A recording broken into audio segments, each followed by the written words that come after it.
an honor and a privilege to be with you for the last few years. And someone will say, 안녕하세요. My time here has saved an honor and a privilege to be with you for the last few years. It's never going to be farewell. I will come back to Korea and I will miss you all hugely. Thank you so much for everything. 2년 전 한국을 떠나며 언제가 됐든 꼭 한국으로 돌아올 거라고 말했던 BBC의 로라 비커 특파원. 마지막 인사를 전하던 순간에는 눈물까지 흘리며 자신이 어디에 있든 한국 그리고 한국인들을 그리워할 거라 고백했었죠. 그런데 놀랍게도 지난 몇 주 동안 로라 비커 특파원의 모습을 BBC 방송을 통해 만나볼 수 있었습니다. 한국에서 4년 동안 특파원 생활을 했던 그녀는 지난 2022년 이동이 결정됐고 현재 중국 특파원으로 활약 중인데요. 윤 대통령이 비상계엄을 선포하자마자 중국에서 비행기를 타고 날아온 겁니다. 로라 비커 특파원은 그 후 2주 가까이 서울에 머물며 비상계엄 선포와 해제, 한국인들의 평화 집회, 그리고 탄핵소추안 가결에 이르기까지의 소식을 전 세계에 알렸는데요. 여기서 여러분이 떠올리셨을 듯한 의문이 짐작됩니다. 로라 비커 특파원이 떠난 후 서울에 BBC 특파원이 없었느냐 하는 점 말이죠. 당연하게도 그렇지 않습니다.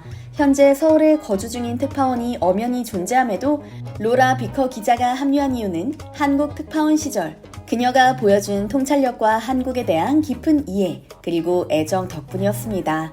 이제는 한국 전문가로 불리고 나는 로라 비커 기자의 특별함은 현장 소식을 전하는 보도에서 특히 잘 드러나는데요.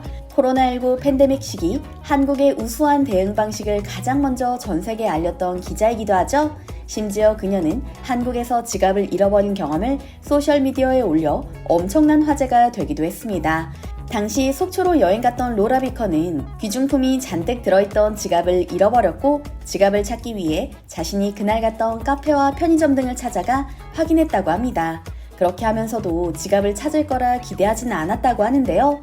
영국을 비롯한 타국에서의 경험을 돌이켜볼 때 되찾을 확률이 희박했기 때문이죠. 그런데 그중 한 곳에서 이상한 물건을 발견하게 됩니다. 바로 과자 곽에 들어있는 자신의 지갑이었죠. 혹시나 다른 사람이 가져갈까봐 빈 과자 박스 안에 지갑을 넣어놓은 건데요. 잃어버린 지 채 반나절도 지나지 않아 지갑을 찾은 그녀는 크게 감동해 자신의 소셜미디어에 이런 글을 올렸습니다. 당연히 지갑은 귀중품이 안에 전부 그대로 들어있는 채로 다시 내게 돌아왔다. 왜냐면 여기는 한국이니까 라고 말이죠. 이처럼 우수한 치안은 물론이고 정직하고 따스한 한국인들에게 매번 감동할 수밖에 없었다는 로라 비커 특파원은 한국을 떠나는 걸 못내 아쉬워했는데요. 그녀의 다음 목적지가 다름 아닌 중국이었기에 더 그럴 수밖에 없었습니다. 중국이 자국 언론을 철저히 통제하는 것은 물론이고 자국민의 소셜미디어 게시물까지 검열하는 국가라는 점에 놀란 것도 잠시, 외신 보도까지 막으려 별별 수단을 다 쓴다는 점에 경악한 기자들이 지금까지 한두 명이 아니었죠. 심지어 한국을 비롯해 전 세계 각지에서 이용이 가능한 X, 인스타그램, 유튜브 같은 소셜미디어조차 이용이 어렵기 때문에 VPN 등으로 우회해 접속해야 하는데요. 기자들에게는 그야말로 최악의 상황일 수밖에 없습니다. 현재 베이징에서 생활 중인 로라 비커 기자는 중국 정치권과 경제 관련 뉴스를 주로 다루고 있는데요. 민감한 내용의 기사를 보도할 때마다 긴장할 수밖에 없다고 합니다. 실제로 신장 위구르족의 강제 노역과 강제 불임 시술과 같은 중국 정부의 심각한 인권 유린 사실을 파헤친 BBC의 존 서드워드 기자의 경우 사복을 입은 경찰이 24시간 그와 그의 가족을 감시했을 뿐더러 신상의 위협까지 느꼈다고 하는데요. 현재 뉴욕타임스, 워싱턴 포스트, 월스트리트 저널 등 다양한 언론사의 특파원이 중국에서 추방되거나 철수한 상태고 전 세계에서 가장 객관적인 언론으로 손꼽히는 BBC만이 각종 위험에도 불구하고 중국 특파원 제도를 유지하고 있죠. 중국 특파원 생활을 한 지 벌써 2년째인 로라 비커 기자는 한국과는 너무나도 다른 중국의 현실에 탄식하며 평소에도 한국을 그리워했다고 하는데요. 그래서인지 로라 비커는 서울 곳곳을 발로 뛰며 이번 비상계엄 사태와 탄핵 촉구 집회 소식을 연일 보도했습니다. 또한 전 세계 어느 외신 기자들보다 깊이 있는 통찰력을 보여줬고요.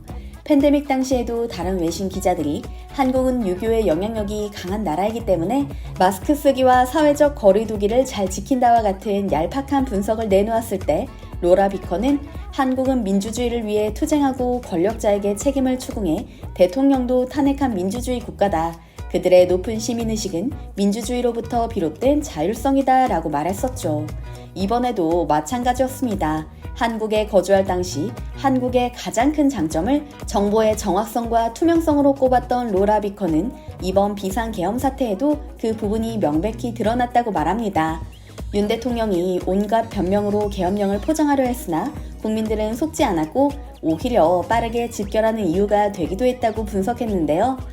한국에서 4년, 그리고 최근 2주 동안 드라마틱한 한국의 현실을 함께 경험하며 울고 웃었던 로라 비커 기자의 보도 영상을 전해드리며 오늘은 인사드리겠습니다. 이번 영상도 흥미롭게 보셨다면 좋아요와 구독 부탁드리겠습니다. 항상 함께 해주시는 구독자, 시청자 여러분 감사합니다. Protests can feel like pop concerts in Korea, even when they're calling for the impeachment of a president.